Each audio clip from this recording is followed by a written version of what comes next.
and thank you all for being here for this last session. Let me just start with a reminder. I will read Principle 1 of the Convention.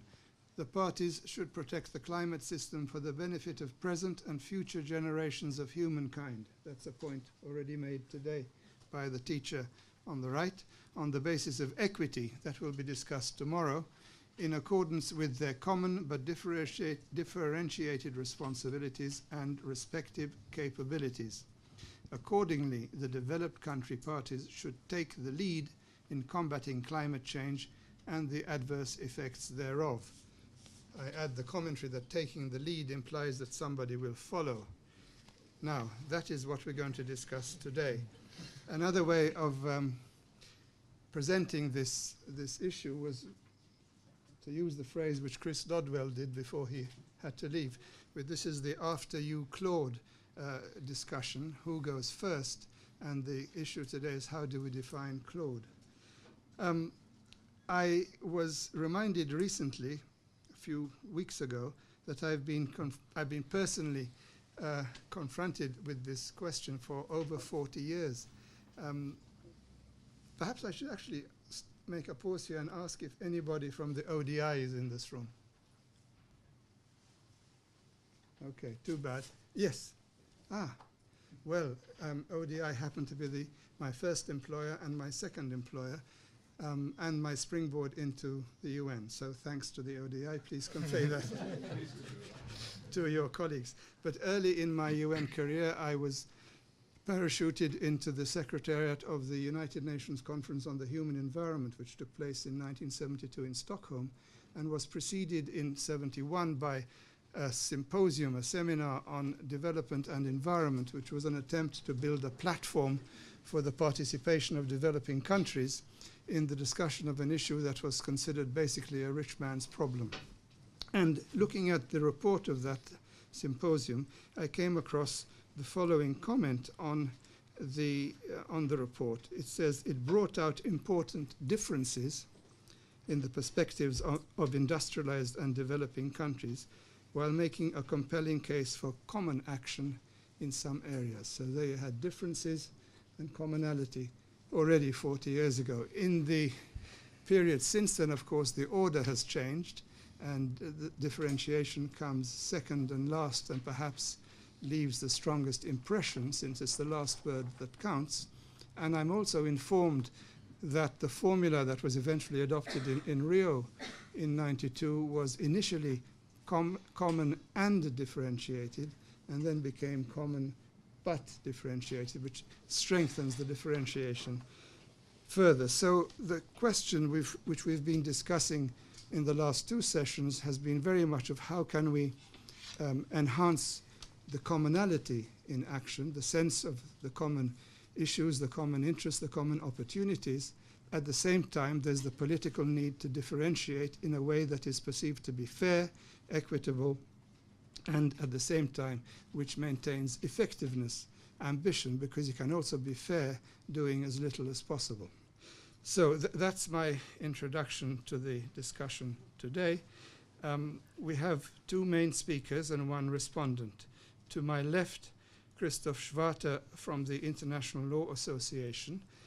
He's been working, his association has been working on legal principles relating to climate change. And since this is a rather general topic, Christoph will go first with a special emphasis on CBDRRC, I believe. Yes. He may want to say a couple more words introducing himself. And to my right, Xiaohua Zhang from the National Center for Climate Change in China. We sometimes see him. He has been seen wearing a negotiator's hat, but today he's taken it off and hidden it in his pocket, and he's here as a researcher, as like you, a member of the thinking society, if you like, the thinking complexity around the actual negotiations. He will go second, and Dara Conway from Climate Focus will be the respondent. So please, Christoph, lead off. Thank you very much for the introduction. My name is Christoph Schwarte. I'm the Executive Director of the Legal Response Initiative. We are a network of lawyers in probably around 15 jurisdictions who advise developing countries in connection with the climate change negotiations free of charge.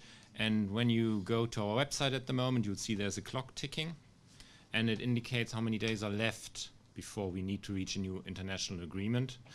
The countries we work with need this agreement, but unfortunately, to us, the negotiations seem a little stuck at the moment. And it is therefore that I think events like this that potentially inject new ideas into the climate negotiations are very, very important. I'm not always sure how much impact they can have, but it's one of many attempts. And another attempt is the International Law Association's principles on climate change.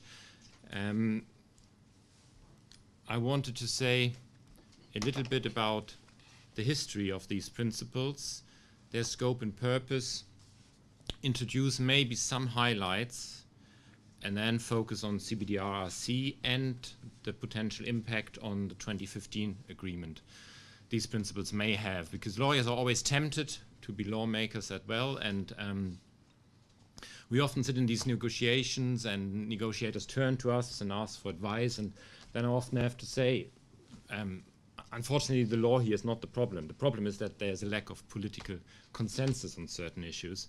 But this is an opportunity for lawyers that are heavily involved in climate change issues, or that was an opportunity to develop principles and maybe provide some very general and broad guidance to the international community on what a future agreement could look like.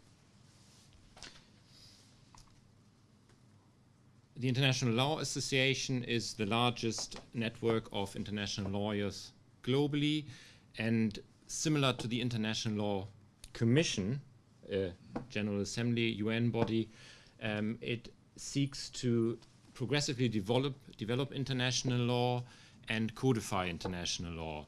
So what we've been doing over the last 5.5 years is to look at existing jurisprudence, treaties, and state practice in order to determine what the existing law between states is. And this has taken the form of a set of draft articles with commentaries. And because I can only scratch the surface of all this, there is a link to the website, and if this seems of some interest, please have a look at the whole document. It's over 50 pages.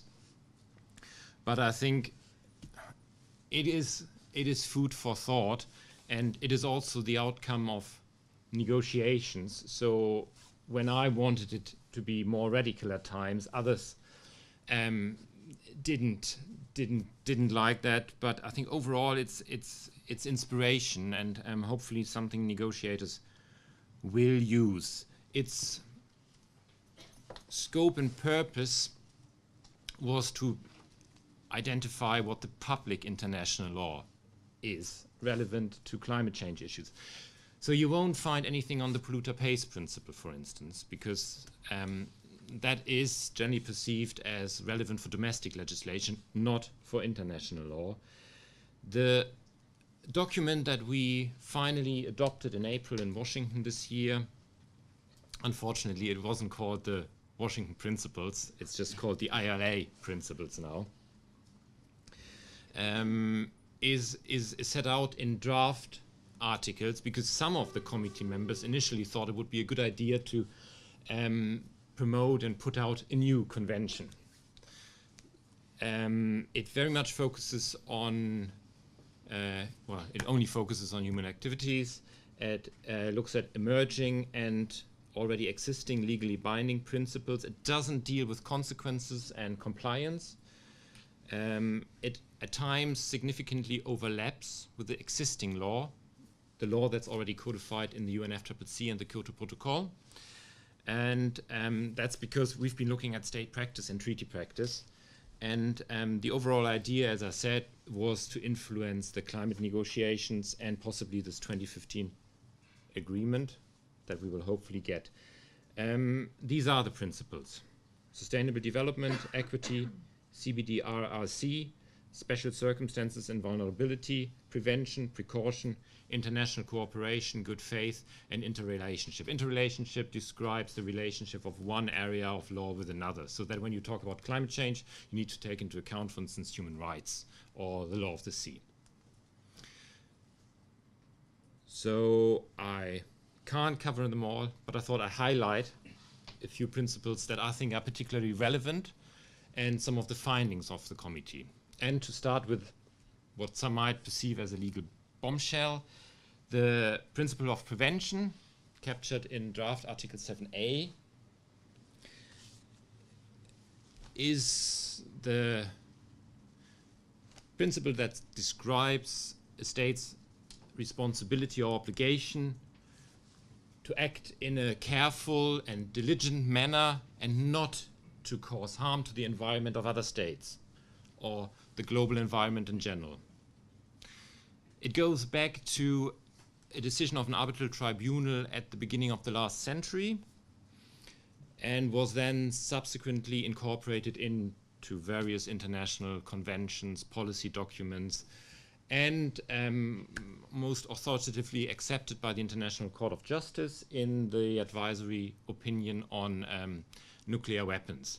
But ever since it's been a bit of a debate whether it can, because it effectively deals with transboundary pollution, be applied to climate change issues, because climate change is a more complex phenomenon and it changes the atmosphere, but it's not transboundary pollution in the strict sense of the word. But our committee, and I think that's probably one of the first fora where this has been clearly confirmed, found that it is applicable to climate change, and that states therefore have certain responsibilities to control, monitor, and so on their emissions. And because when I went to university, prevention was one principle, the precautionary principle another one. I always understood one as a more process-orientated, the other one focused on substance, but the committee found that they're actually very much linked, and we've based that on recent legislation within the European community, but also state practice, so that our articles now look at the substantive obligation, which says reduce and monitor harm through climate change, but it also focuses some procedural obligations derived from that. And one of them, for instance, is that countries in connection with large infrastructure projects or energy projects need to take into account the climate change impacts these projects may have. And that is potentially very significant, because in a lot of domestic legislation you already have the requirement for a transboundary impact assessment. So as part of an impact assessment, you do not only look at how does it affect stakeholders within your territory or under your domestic control, but also outside. So that might well influence state practice in the future. Another principle is the principle of sustainable development, where our principles or our draft articles make it very clear that when tackling climate change, it needs to be carefully balanced with other social and economic interests. And one other issue that maybe should be highlighted here is that the climate system is defined as a common natural resource. In the UNFCCC, it is a common concern. The change in the climate system is a common concern.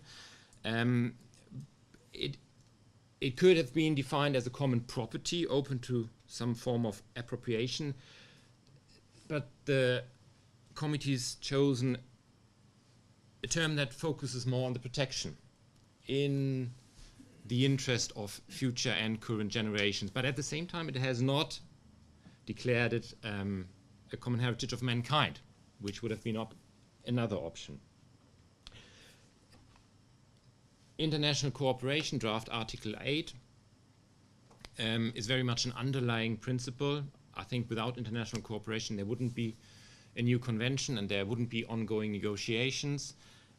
but it also provides some guidance on what may happen if there is no new agreement.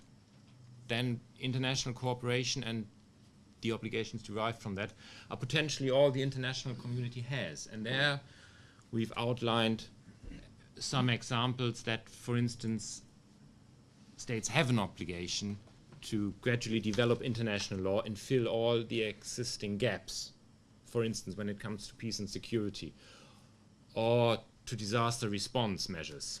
A lot of the issues the climate negotiations are currently dealing with, but whether they lead to tangible outcomes, we don't know. Equity, an issue that gets all the common law lawyers terribly excited. We didn't have that much to say about it because I think equity in the climate regime is very much overshadowed by common but differentiated responsibilities and respective capacities. We never distinguished between those two. One thing to highlight here is maybe that we have not accepted the 2 degrees Celsius target. We still refer to a multilaterally agreed global goal, and that's partially because a lot of the states involved in the negotiations have made it clear again and again that they do not agree with the 2-degree target. Where science has taken us is another question, but lawyers can be slightly ignorant of that at times. Finally, CBDR-RC, as I said, we've looked at it as one. It's common but differentiated responsibilities and respective capabilities. And we found that in a future agreement, states' commitment must fall along a spectrum, and that they shall evolve over time as contributions, capabilities, economic fortunes, and national circumstances evolve. This is not to say that we only look at the future. I think historic responsibility is part of the bigger picture. And I think that this would have been much stronger in the discussions of the committee if there was more representation from least developed countries, Africa, or other developing country jurisdictions. I think we eventually reached a compromise that points at mitigation and adaptation separately.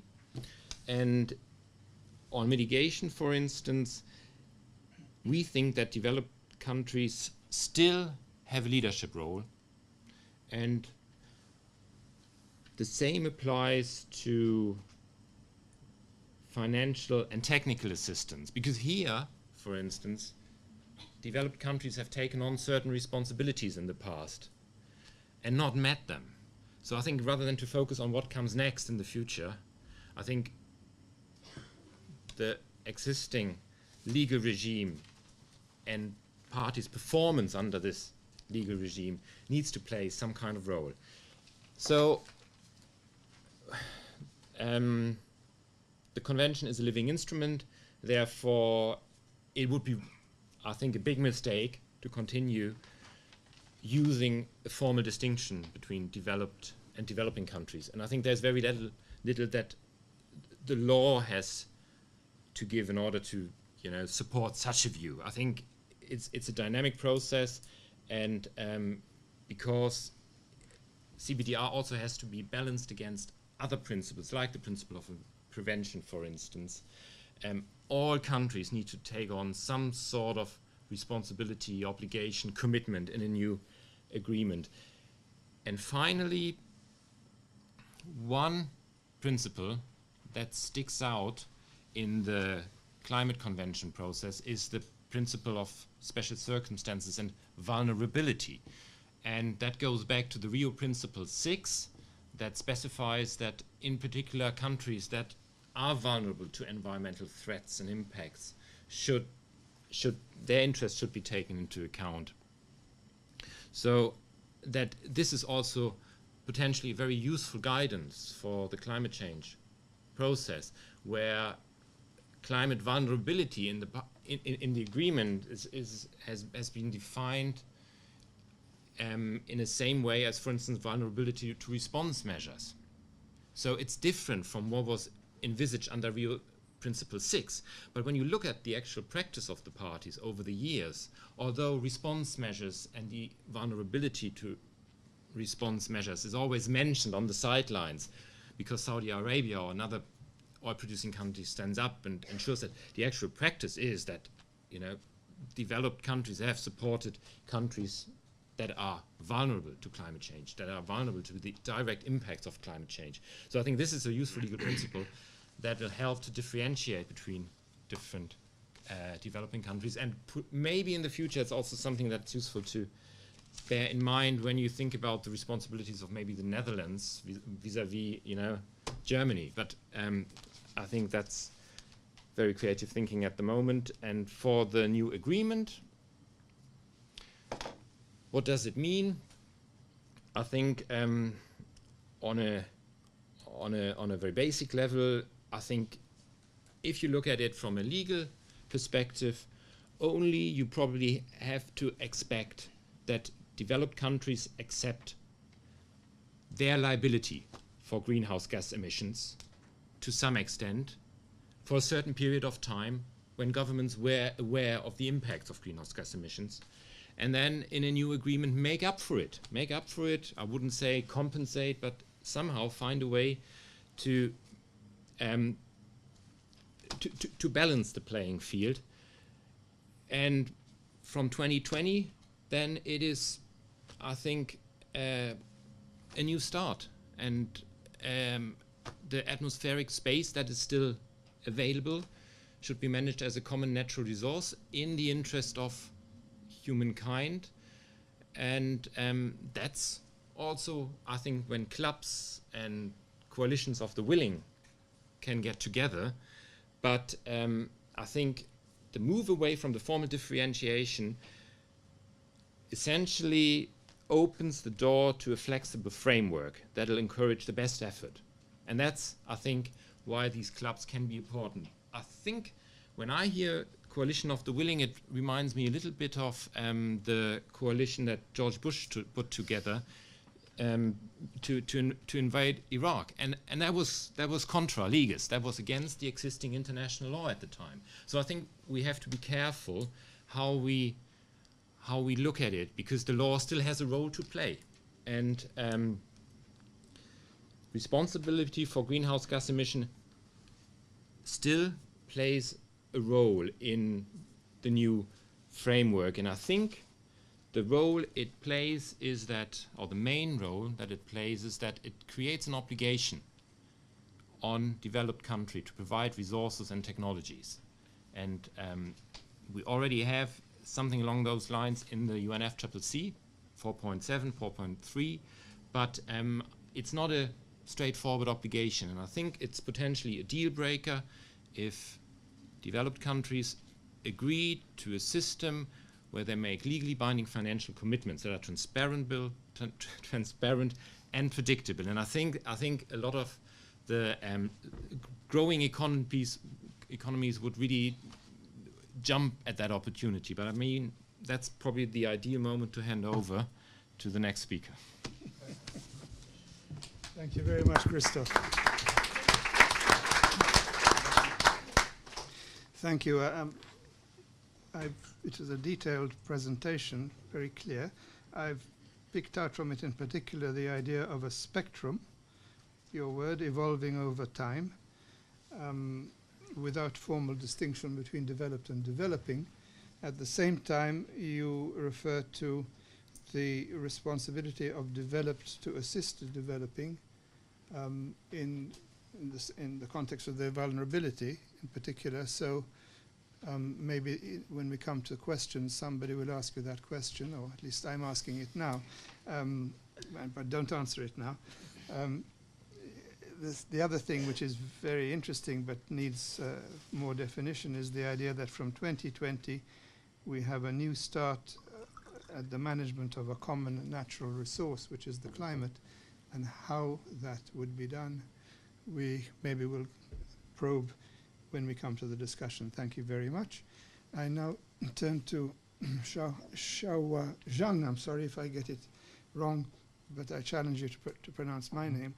So we'll be 50-50 there, who will speak to how the CBDR could be reflected in the 2015 agreement.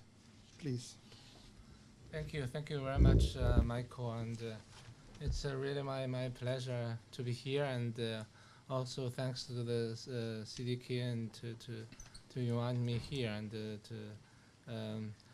I think I'm not sure if I choose a right topic for myself. It's in particular when Michael alerted me several times to put off the negotiator hat. It's quite a challenging topic for me, also as a Chinese negotiator, to talk about this issue. But after hearing a lot of people referring to this issue, I think it definitely deserves some kind of discussion on this principle. As Michael also mentioned, it has been 40 years of this principle, and there's a lot of discussion, particularly around this 2015 agreement. Apparently it's a crunch issue that need to be well addressed if we really need a effective 2015 agreement. So probably this is just some of my reflection or observation on this could be how this principle can be reflected in the agreement. It's just some initial thinking, probably in Chinese saying, it's just some break. I throw it to you. Maybe you can find a gallery from this initial thing. I think basically just a quick review of the CBDR, as Michael mentioned, there has been 40 years in this multilateral environmental agreement context, exactly at the same age of me, actually. It's they have a different probably wording in the different agreement things. The declaration on this human environment, and then later on in the Montreal Protocol, and then it's in the 1992 this famous Rio conference, and generated these three important conventions, and then afterward it's the 94 the UNFCCC, and it's a Kyoto Protocol, and afterwards the Rio 20 plus 20 is re-emphasized this CBDR and RC in this context.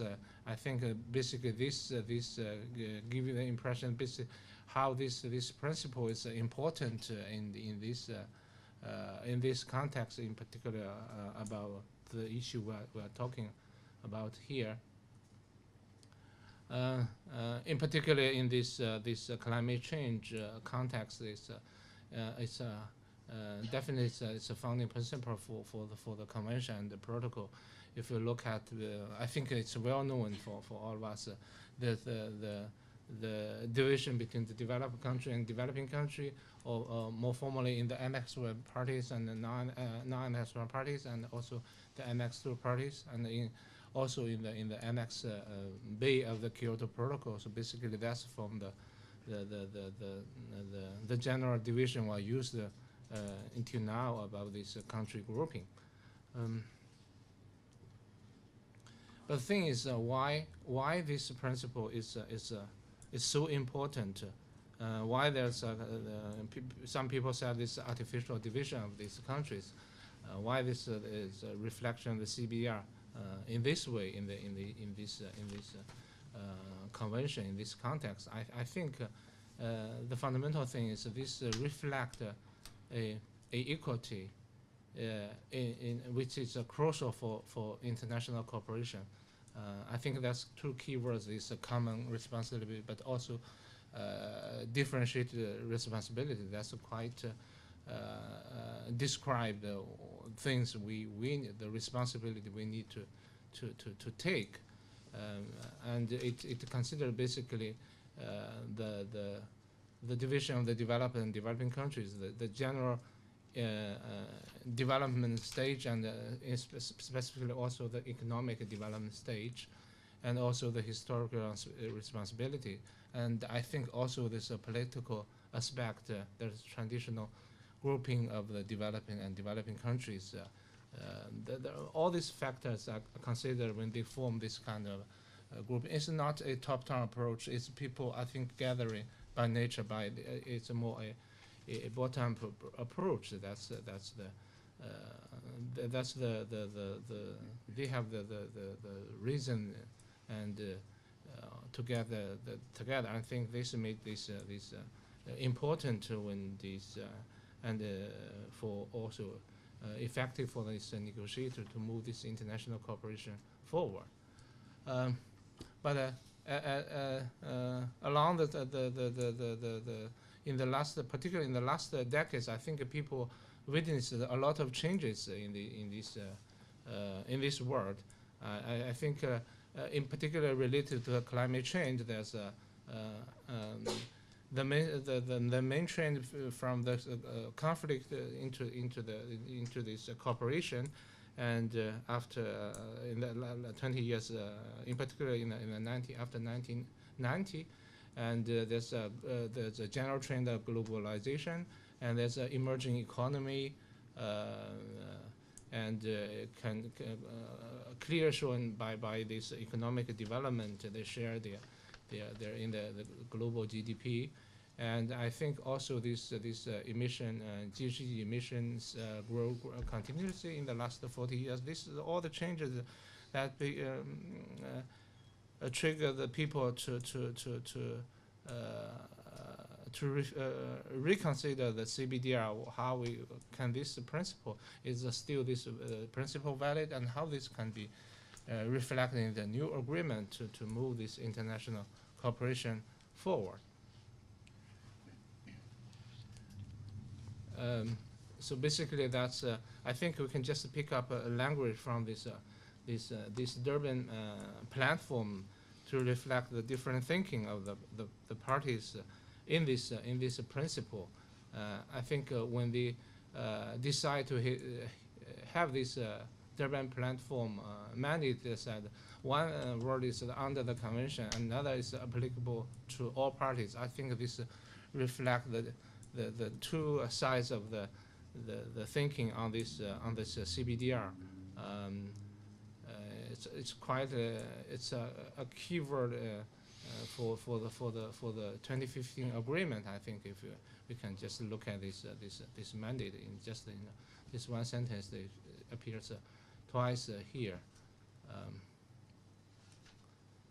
So basically, when we think about, I think probably we may need to think about what if we think this CBDR is valid. What is the reason? What are the factors we need to think to consider why we or whether all these CBDR are still valid? I think that's still that's three key factors probably we need to reconsider. First is I think is economic development. That's one of the obvious indicator. Then another one is the general development stage. It's not necessary when we're talking about the development. It's not necessarily only the economic. So we have social, we have other. So the general development stage, and also we have to think about this historical and current emissions. That's the most relevant to the issue we are talking about. So basically, we do some analysis to see how this, what is to what extent this situation has been changed. That's we pick up some this. There's two analysis indicator we use frequently. One is the income level. One is this. I think it's the UNDP Human Development Index is more.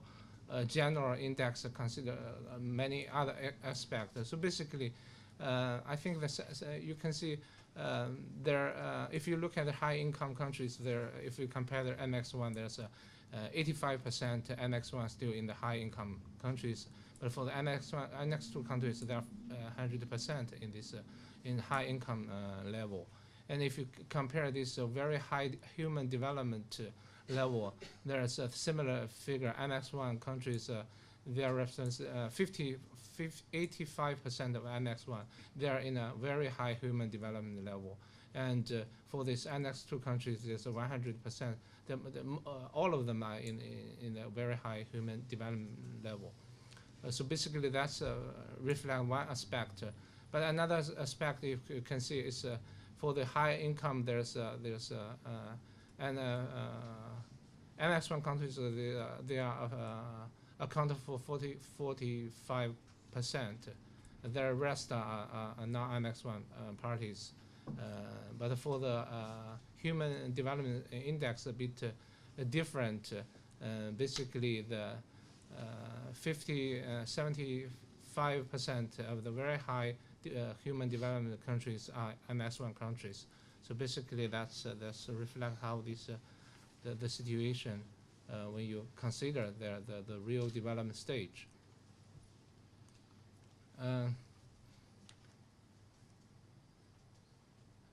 And if you look at this, the left one is the GHG emission from total GHG emission. You can see basically for the developing countries, for the non-NX1 parties, the total emission now is exceeding the NX1 parties. But if you compare with the per capita GHG emission, basically it's still there are big gap in this per capita term. And here is some figure about this GDP per capita in the last 20 years, just a per capita comparison. Even you can show there's a kind of the gap is widened in this period if you compare this GDP per capita. That's the general comparison about these two groups. But also, you can see there's some specific changes in different groups. That's also a valid fact. In particular, in this diagram, you can see this. I think it's clearly this emerging economy is mostly from the Asian area. There's a rapid increasing in the emission. But on the other hand, there's still the big difference in the emission per capita. But I compare these different countries in the different developing country group. So basically, they have different trends apparently in the last 20 years. I think this is also the fact. The matter of also the fact in the last 20 years in terms of and also this showing these specific changes among the countries. I think in the left hand it's the spread of the human development index, and you can see there's a range of the developing countries. So basically, they are now in a more spread range instead of previous comparing the last 20 years.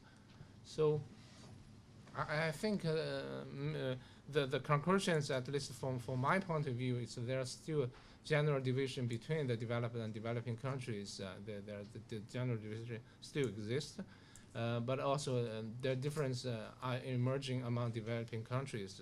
There's two important probably aspect we have to bear in mind. We think when we consider this reflection of the CBDR in the future agreement. So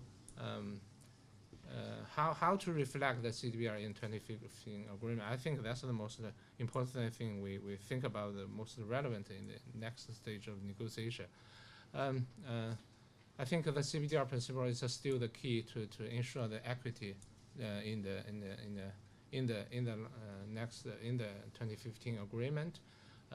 We need to build on the past, probably there's still reasonable to keep the notion of the developed country and developing countries, but we also need to reflect the changes inside the group. Differentiation among the developing countries can be reflected through this specific contribution put forward by countries. I think that's just to use this diagram, maybe just to compare. I think before the interpretation of the CBDR in the convention is we have this all parties 3 layers. One is the common responsibility of all parties, and then we have the developed and developing countries division, and they have a different obligation for the individual countries. But I think that maybe it's a more proper way to reflect the changes. So we have different layers. We have the common of all parties to move together. We have the general division of the developed country and developing countries, but in the developing country, apparently they have a different character, or there could be more capable developing countries and also others, other developing countries. This kind of subdivision in this second layer, and then have the individual parties. So basically, those kind of to reflect this common but differentiation in the agreement. And here it's just a table to illustrate how this could be reflected in different items of the elements of the agreement. For instance, we have these key elements in the 2015 agreement that's agreed. We have a mitigation. I think for the developed country, they still kept this economic-wide emission reduction target. But for the the developing countries, I think they could have this emission control target in line with their sustainable development goal. I heard a lot of discussion about transformation. And I think Mary also mentioned, in particular for this big developing country like China, I think this is also at least quite a lot of discussion in China as well. The most important, I think, even not for the China itself, also for the world, is how China can realize to achieve this transformation. It's not a in one hand, the absolute emission level is important, but in the other hand, for the long term, you have to the country has to make this transformation into the low development pathway.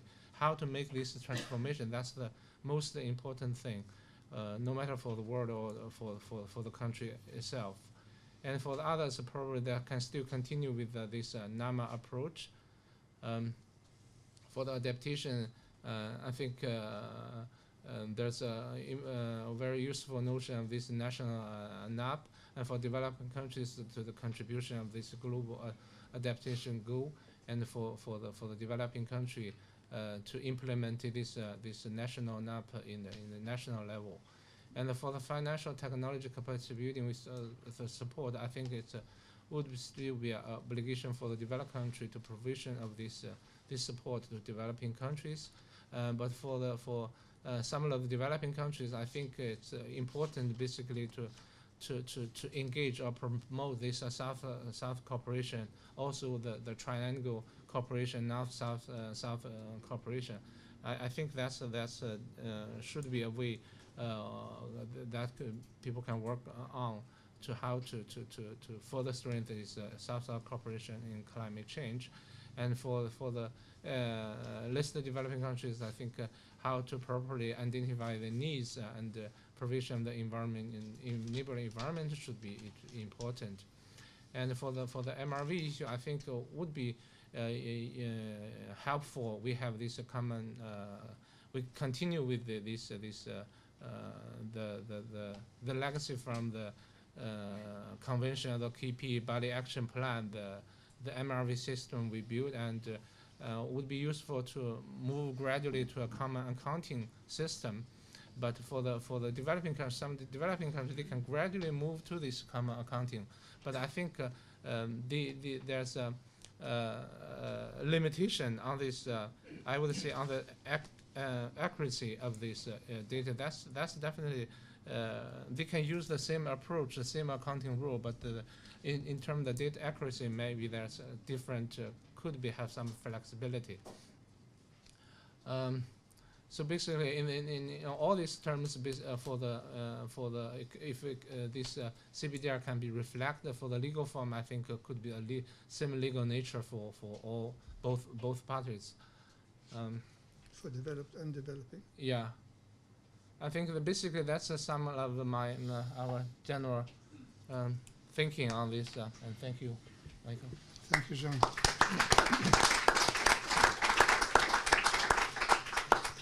Thank you, Zhang. You spoke mainly about CBDR, and I was going to ask you what you thought about RC, the respective capabilities, but they came in at the end as a factor of differentiation among developing countries. So your picture is now quite clear. You have developing two natural categories, you've called them. But within the developing, a differentiation according to capability, very important point, same legal nature of whatever you call them, contributions nowadays. Very strange word, but same legal nature as between developed and developing. Perhaps one point which others will share, it was not easy to follow some of the detail in those tables, and I'm sure that we will all benefit from being able to see them on our computer screens or on paper.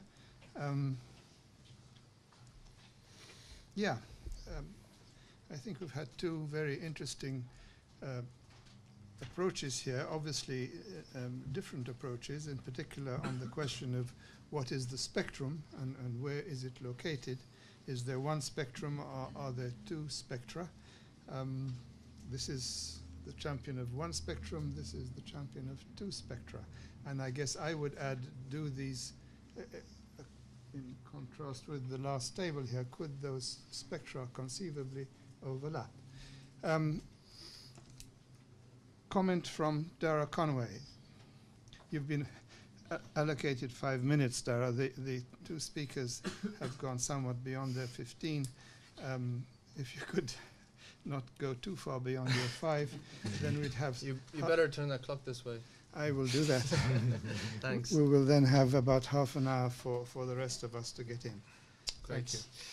Thank you, Michael, and thank you, Christoph and Jiang, for really, I think, fascinating presentations. And I want to pick up in the short time I have on a point that you made, Jiang, just now on how do we address CBDR/RC in Paris. It's a very practical question.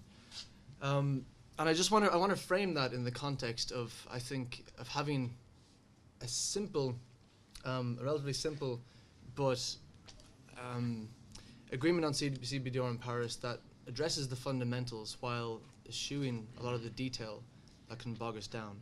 So, I suppose to set the scene, we've heard a lot of agreement today. CBDR/RC is at the core of the climate regime. It has been for 40 years, and it's going to remain so for the foreseeable future. We've also seen that it's changing, and it's certainly not going away, but it's beginning to evolve. And we had different, from the two speakers before, slightly different views of how it might change, but there's, I think, broad agreement that to some extent this is a principle that's evolving with us at the moment. Now, as a very central principle of the UNFCCC, the kind of the tentacles of CBDR reach into every single aspect of negotiations, and for those of us, probably most of us who are familiar with negotiations, that's a lot, and they're very, very complex and very, they can be very cumbersome and quite difficult.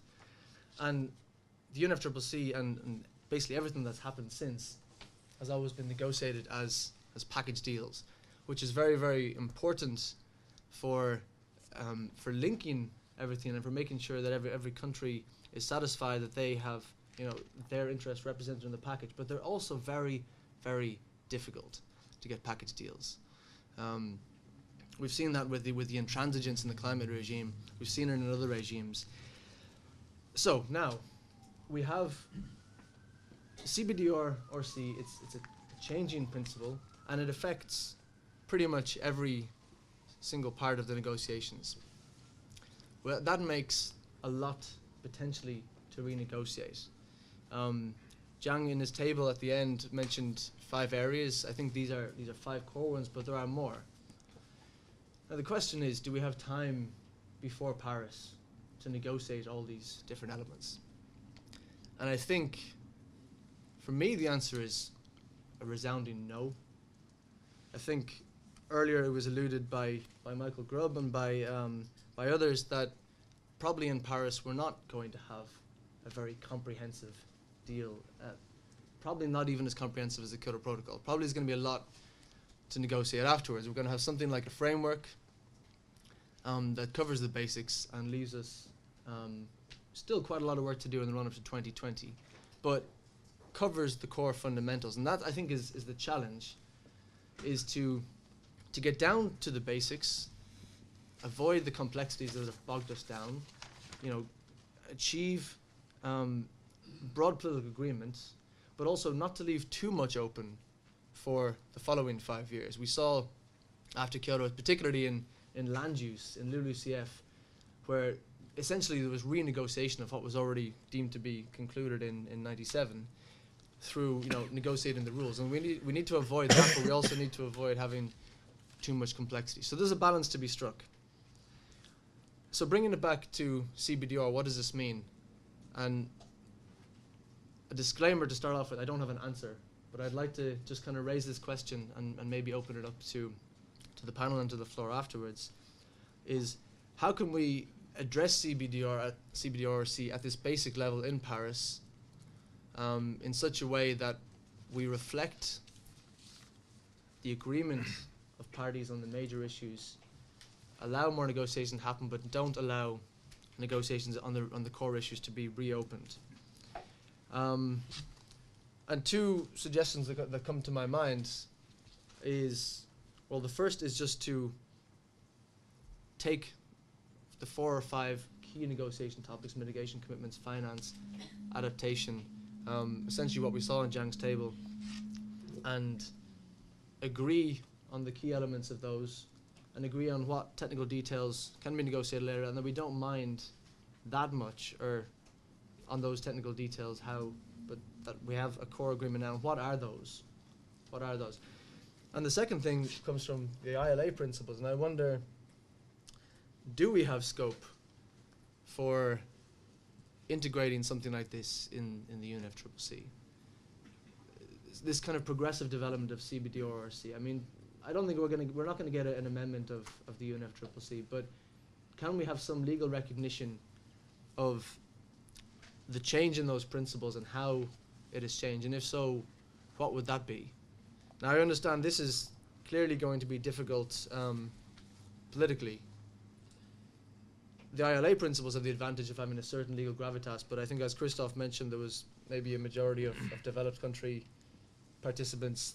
They might be hard fought, but is there room for, if not those principles precisely, some kind of reflection in the Paris Agreement of changing principles that can be used to inform the very specific negotiations that we'll have probably from 2015 to 2020. So I'll leave it there, and hopefully that provides some food for thought for later. Thank you, Dara. I think that's a very useful question. If I can sum it up, is what is there time to do between now and Paris on this issue? You gave a resounding no, but I'm not sure to what you were saying no.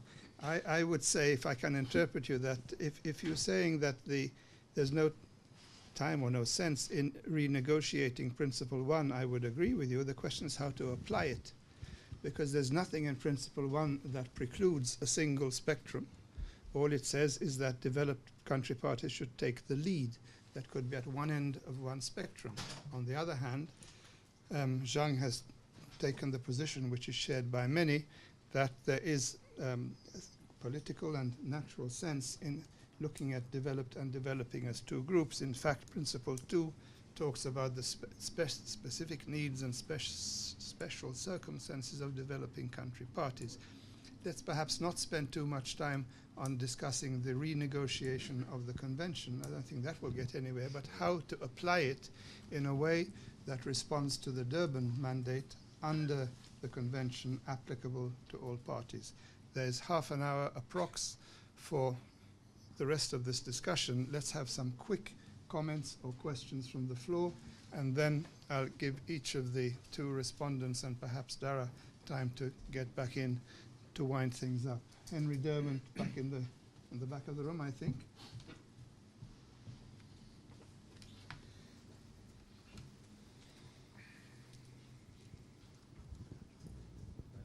Yes, Henry Dermont from Climate Strategies. Well, this is as quick a question, I'm sure, as Michael was hoping.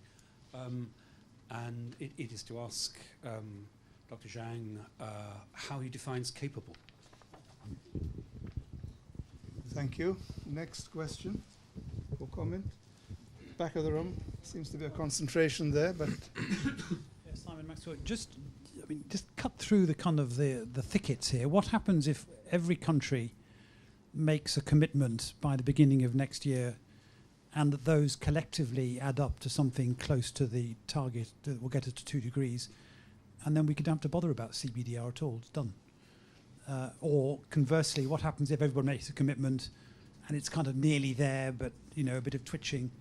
One way out of the impasse is not to have this negotiation at all, to find a shortcut. so question about capability, question about ambition. I look to the center to Axel, and then to the left to the other Michael, at least one of the other Michaels, and then we'll have a first feedback. Axel. Yes, just the question, of course, now there is this thorny issue of preserving Annex 1, non-Annex 1. I just would like to get some feeling from Xiahua. What is the reason to preserve these two categories? Because, of course, theoretically one could go into many categories, least developed countries. There are other institutional categories for highly developed countries, OECD membership. What are the criteria that define the categories that you would like to see?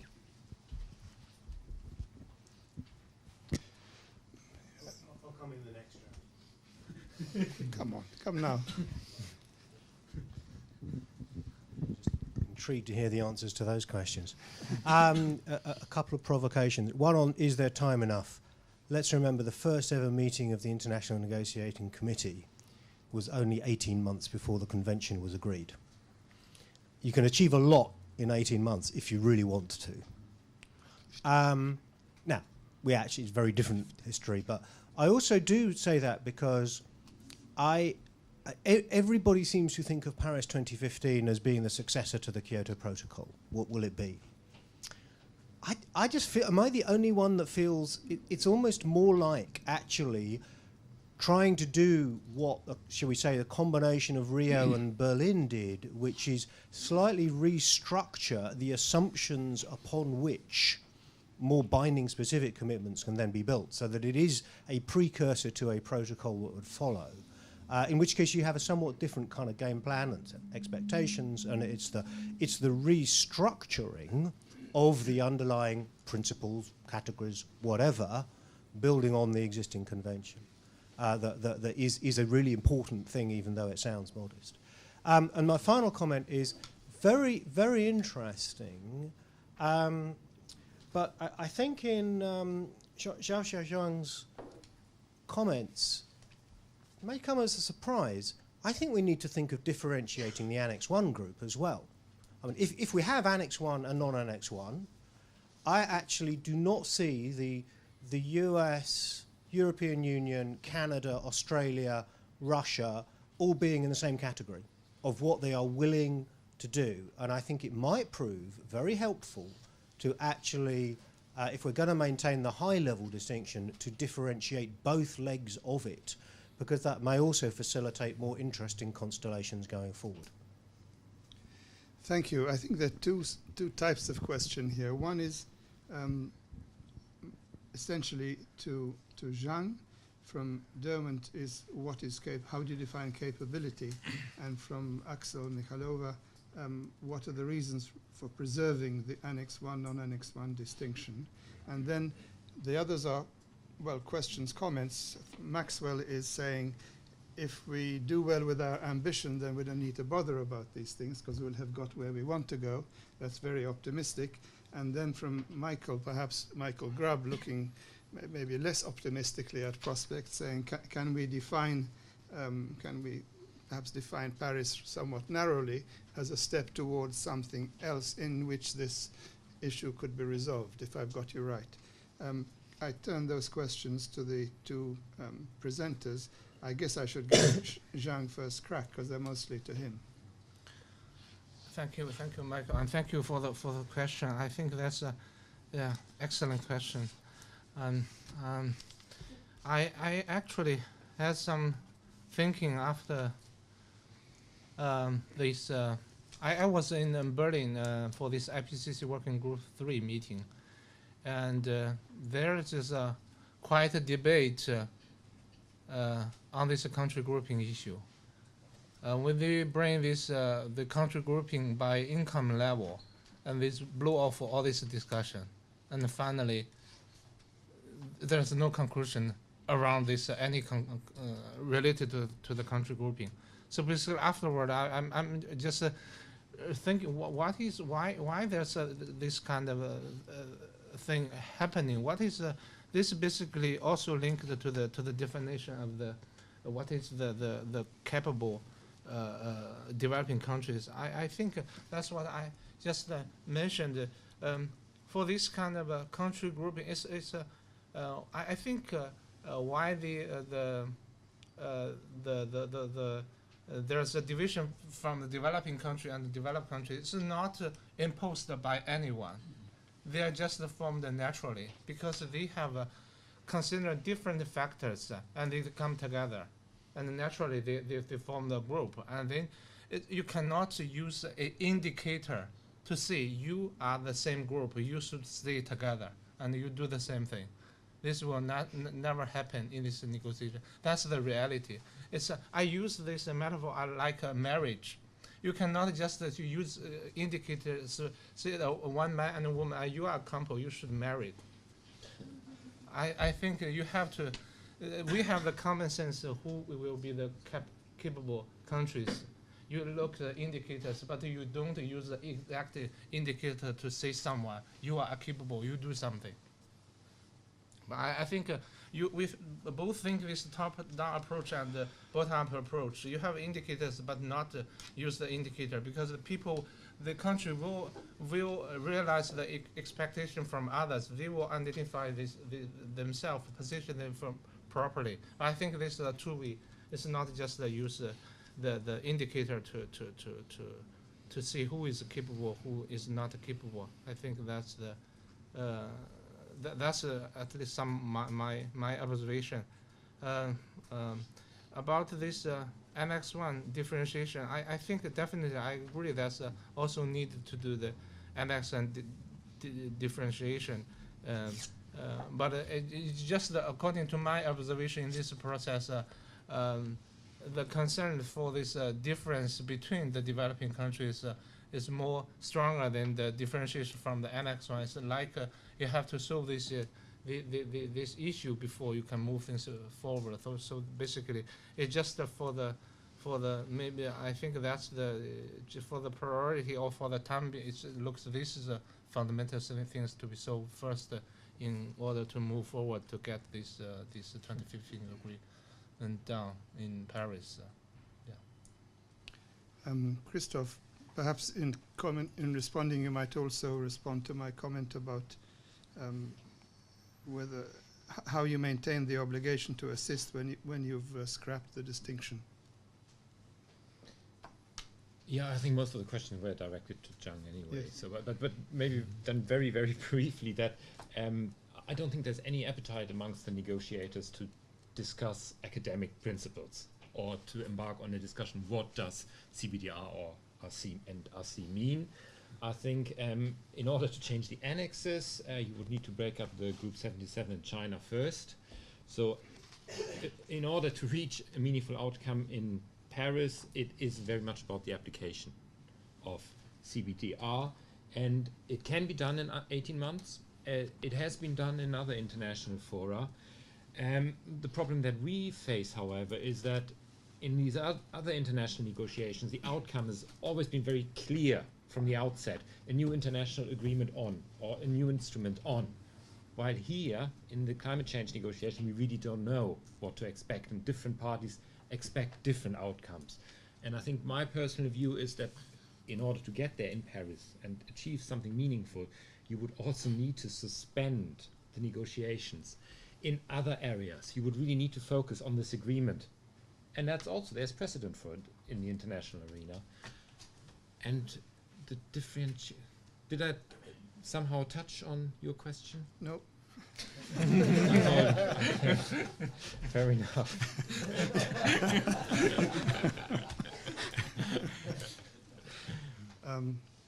Let me think about it. Okay, think about it. Think about it.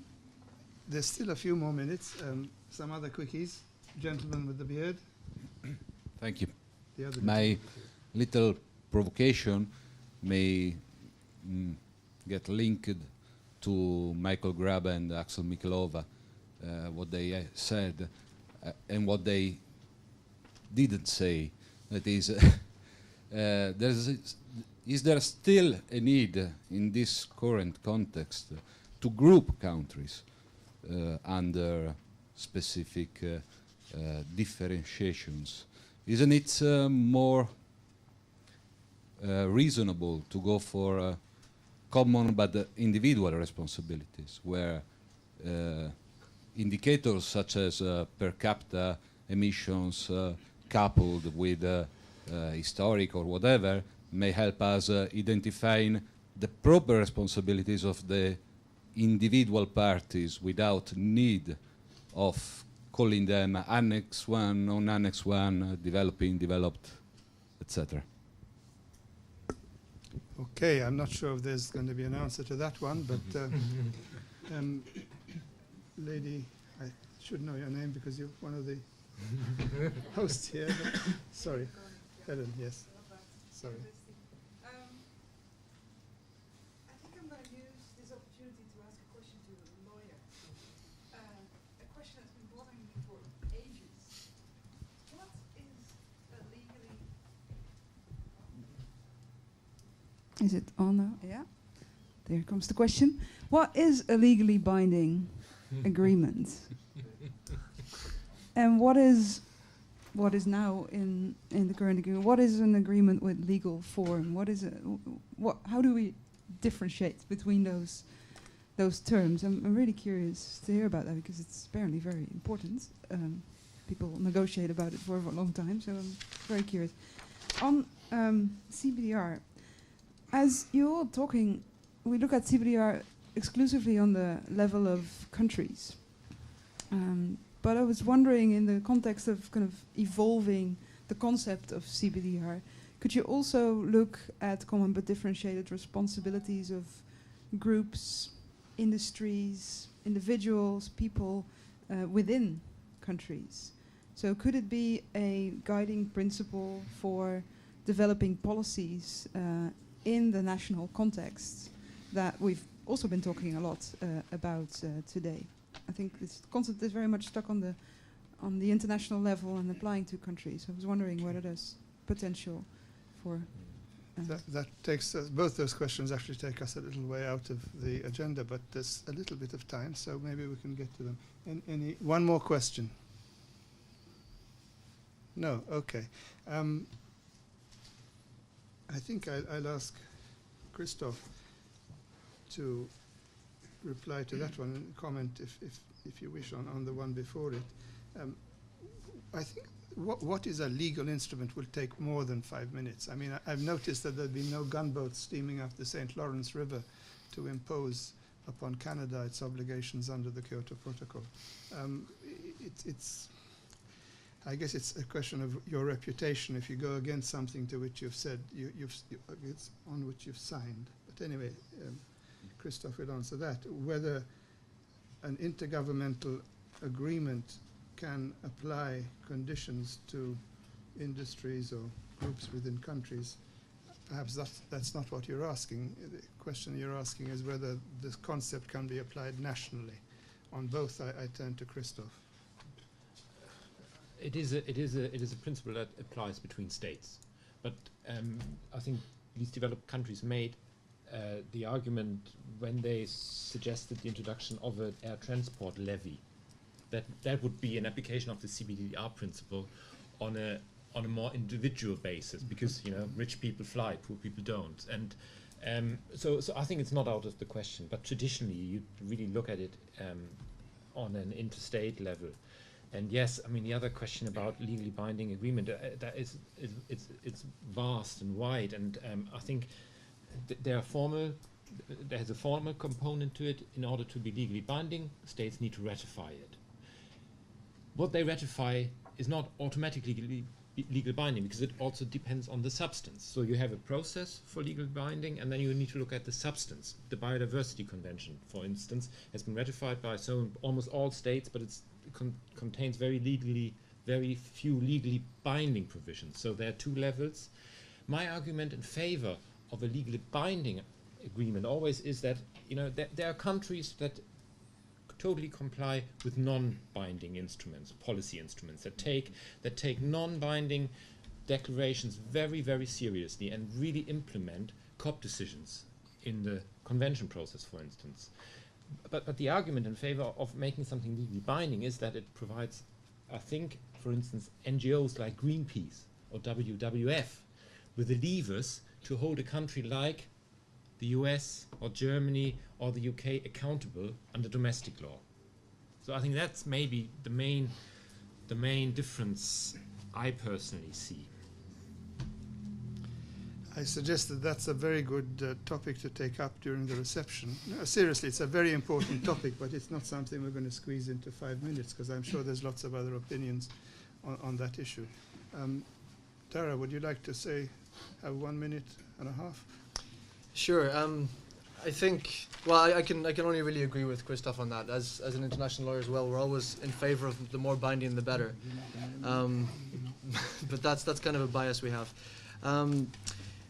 Maybe just going to the question of the do we need groups and do we need that kind of division at this point? I think it's an interesting question, and I think at the moment the way it's going is that we are kind of moving that direction based on nationally determined commitments. There is a certain guidance and there's a certain emerging consensus that there's absolute commitments versus relative commitments, but ultimately and also comes back to the question about differentiation between Annex 1 parties. When states are making up their own commitments, and well, it remains to be seen how much they're going to be negotiated, like hard negotiation on the level of those. Ultimately, you are coming to something that more resembles individual responsibilities.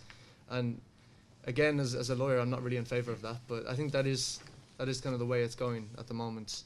And just finally, to come back to Michael's point, I think I very much agree that I see Paris as something like providing a new framework rather than getting. I think that's what I was a bit trying to address. That we in Paris agree on the principles, and we agree on, well, I would hope, at least certain basic commitments, but that there's a lot of detail still to be done, and that's what I meant by I don't see.